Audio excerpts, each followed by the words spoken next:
वो दिया उसी तरह तुम रहे। तो इसी तरह असली और नकली भक्ति होगा। असली भक्ति यही सत्संग है। भगवान बुद्ध की समय की ये बात सच्ची घटना है। इसी तरह सत्संग हो रहा है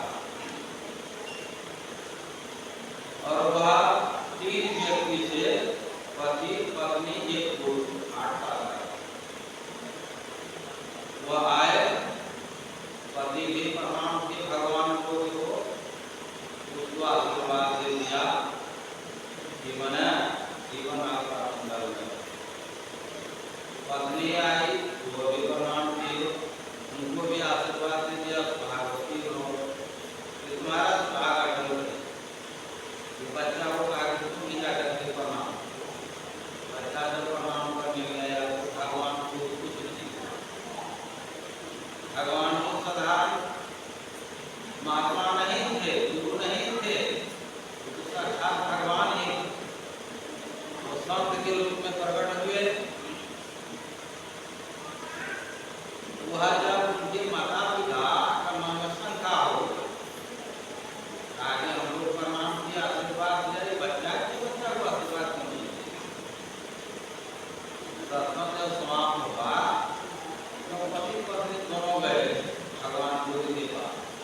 कहा कि भगवान हम दोनों को आशीर्वाद आप दे दिए, लेकिन बच्चा को आशीर्वाद क्यों नहीं दिया? कहा कि देखो बेटी, बच्चा के पास आयु नहीं, अगर मैं उसको आशीर्वाद देता वो छूट हो जाता हमारा आशीर्वाद। इसका जो है केवल 8 साल ही आयु, 9 वर्ष पूरेगा तो इसका मृत्यु हो जाएगा। इसलिए हम उसको आशीर्वाद दें। यह बात से माता पिता बहुत परेशान हो गए। कहा कि अब तो साक्षात भगवान है, गुरु है, आप कोई युक्ति लगाइए। तो वह गुरु जो है युक्ति बताते हैं, कहते हैं देखो इसका आयु सीमित, नहीं आयु की आया, अगर उसका आयु बढ़ाना है तो सबका ध्यान करो। सबका ध्यान अगर करेगा तो उसमें बहुत संत महापुरुषों के सी लोग आवेगा। वो बच्चा सबको प्रणाम करने के लिए कहा, सबको प्रणाम करेगा। अगर कोई संत उसको आशीर्वाद दे दिया जीवन देगा तो आयु का बढ़ सकता है। तो जहाँ सत्संग होता है सब देवी देवता आते हैं, तो इसलिए कहते हैं जो ना करे फकीर वो करे लकीर।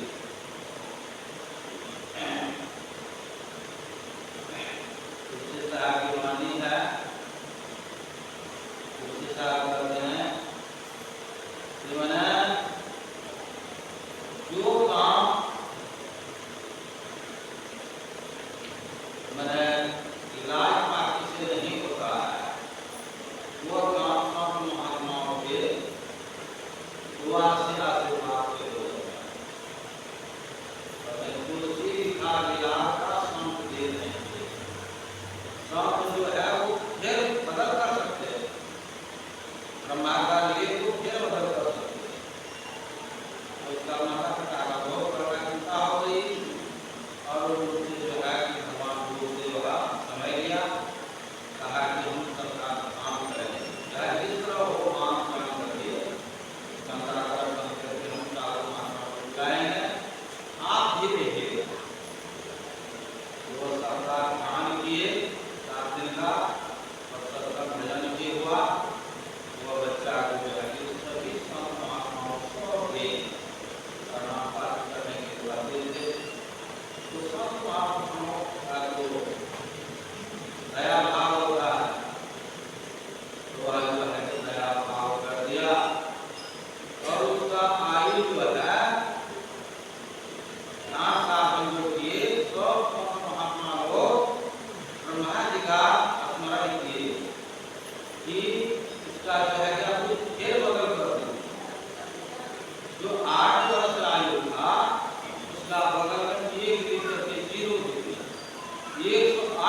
ये जितना दुनिया में पूजा पाठ होता है, बहुत तरह की पूजा होती है। आज का भी पूजा करते हैं, छठ पूजा करते हैं, लक्ष्मी पूजा करते हैं, सरस्वती पूजा करते हैं। यह सब पूजा सब महापुरुष बतलाते हैं। ये बच्चा सबका खेल है। कहते हैं आओ अकबर बाबू बालक का खेल हो।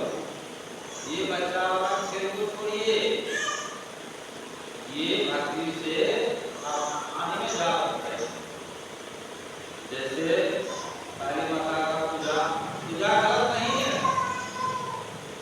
पूजा कोई भी गलत नहीं है। पूजा करना चाहिए, तो कैसा करना चाहिए? अगर काली माता का मंदिर बनाया है, पत्थर का बना दीजिए, सब दिन उसका जो है सेवा कीजिए, उसको पान फूल धूप अगरबत्ती चढ़ाइए, हंसाइए नहीं। जैसे गुरु महाराज का तस्वीर है इस तरह का, उसको बना करके हंसाइए नहीं। और कभी देवी देवता जो है वो माथा पट्टी बदली नहीं देता, कोई शास्त्र में लिखा हुआ नहीं। पूजा करना अच्छी बात है, भगवान राम की पूजा की तो वह जो है पान फूल बाल दिखाई देते।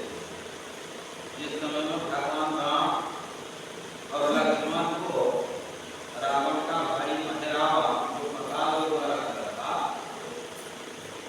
तो वह राम लक्ष्मण को पकड़ करके ले गया चंडी देवी को चढ़ाने। तो वहाँ चंडी देवी को है वही हनुमान, उसी को भगवान राम को बलि देने के लिए गया।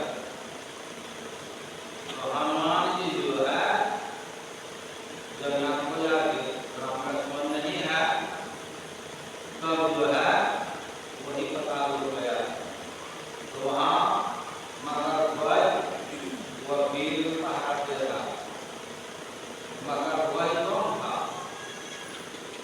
हनुमान जी का ही पुत्र था, जबकि हनुमान जी शादी नहीं किया।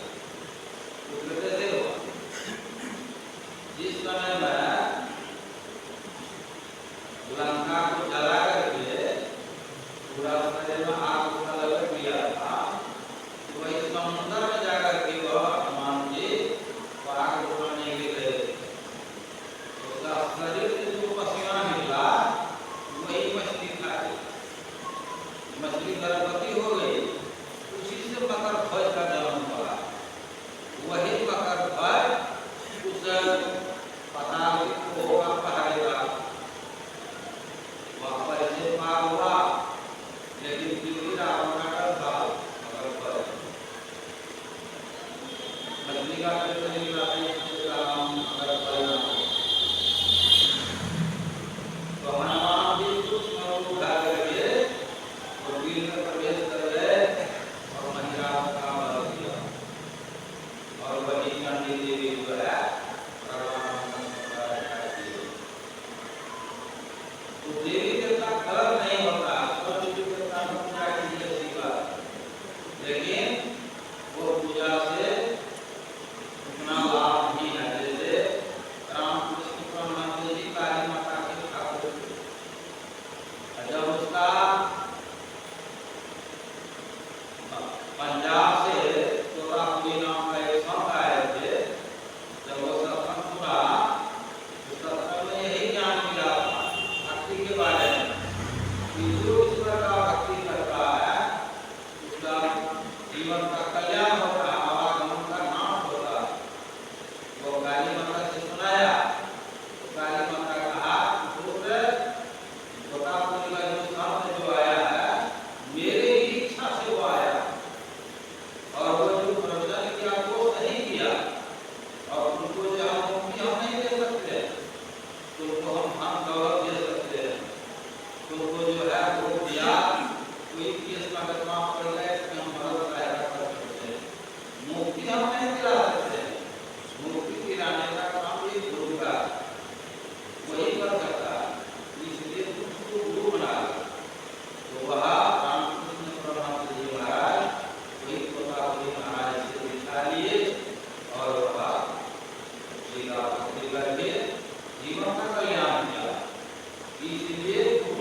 जल पावक गगन समीरा पानी तत्व सर्वम करेगा।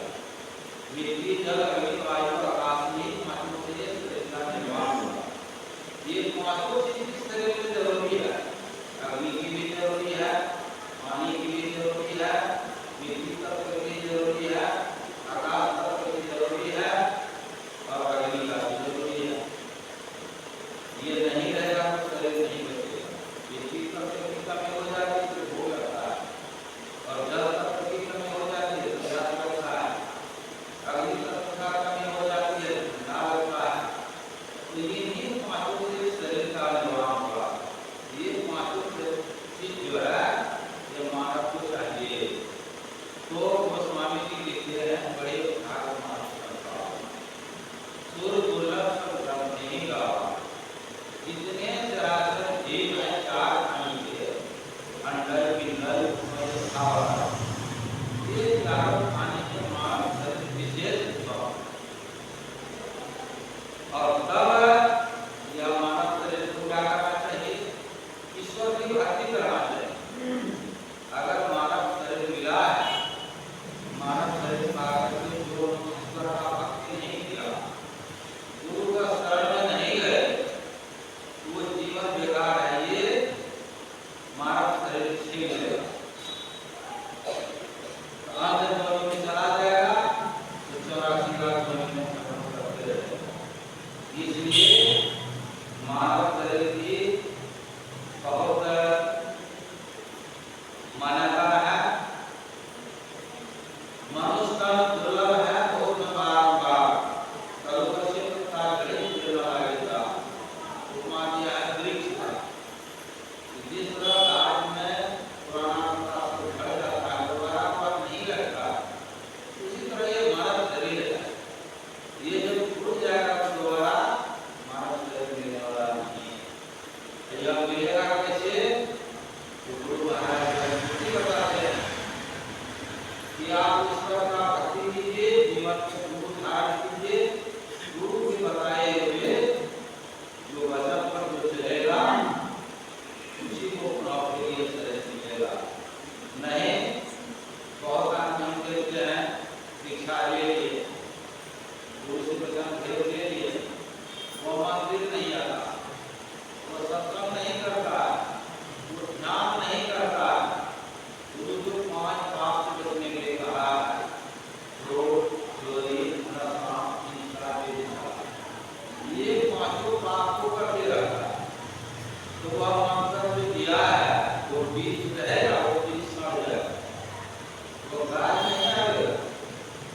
जैसे कोई धान का बीज रखते हैं, गेहूं का बीज रखते हैं, बीज अगर सड़ जाएगा तो खेतों को ये गाछ आएगा, वो कभी भी गाछ नहीं आएगा।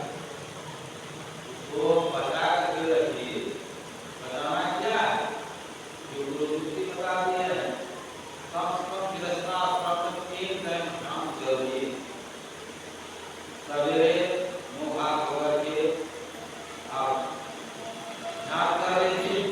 ऐसे तो मैंने प्राप्त काल की मुझे भोर में ब्रह्म मुहूर्त में ये सन्यासी के लिए ब्रह्म मुहूर्त में 3 बजे भोर में जग करके कम से कम 1 घंटा ध्यान करना।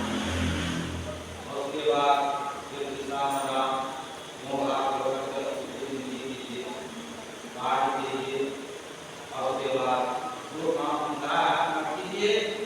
खेती जो किसान वर्ग के लोग हैं वो खेती बाड़ी कीजिए, जो सर्विसमैन है वो सर्विस करें, जो मजदूर तबका के लोग मजदूरी करें। लेकिन ये घंटा जो है कि पूरी पाठ करना चाहिए, काम करना चाहिए।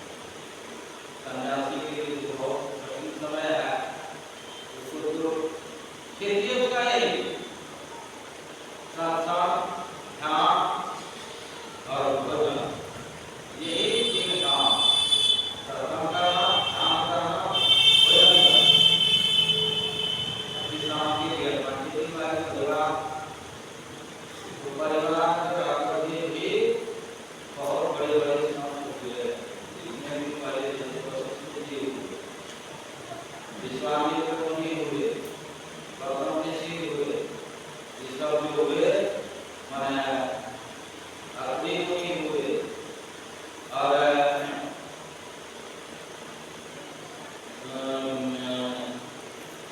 परशुराम का पिता है जमदग्नि ऋषि को, ईश्वर ने परिवार में रावण की भक्ति की है, वो बहुत महान संत हुए। राजा जनक परिवार में रावण की भक्ति की और उसको गिरे ही चलाए। इसी तरह परशुराम से अलग नाम से ही गुरु गोविंद का ऐसा ये था। और ये दिवाली कर्म करना चाहिए, यही मानव का कारण है।